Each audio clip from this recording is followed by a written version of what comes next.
Hi everyone, আমি শ্রেয়া। আমার নতুন একটা ভিডিওতে তোমাদের অনেক ওয়েলকাম। যে কেকটা আমি ডেকোরেট করছি এটা কিন্তু আমার আর্জেন্ট একটা অর্ডার।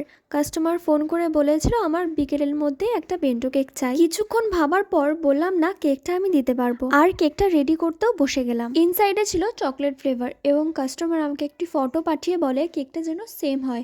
চেষ্টা করেছি কিন্তু আমি কেকের ওপরে ড্রয়িং করাতে ভীষণই কাঁচা। এটার জন্য তোমরা আমাকে দোষ দিতেই পারো, এটা হয়েছে আমার প্র্যাকটিস না করার জন্য। তোমরা যারা হোম বেকারস আছো তাদের মধ্যে কাদের এমন সমস্যা হয় আমাকে কমেন্টে জানিও। কিন্তু তবে প্র্যাকটিস করলে কেকের ওপর ড্রয়িং আর আঁকাতে এর থেকেও খুব ভালো ফিনিশিং আনতে পারবো, এটুখানি ভরসা নিজের ওপরে রেখেছিলাম। কেকটার ওপরে করা ড্রয়িংটা কি খুব বাজে লাগছে তোমরা কিন্তু কমেন্টে জানিও। তোমাদের কমেন্টের আশায় আমি বসে রইলাম। আর তোমরা কি গেস করতে পারছো এই বেন্টো কেকটার প্রাইস কত হতে পারে?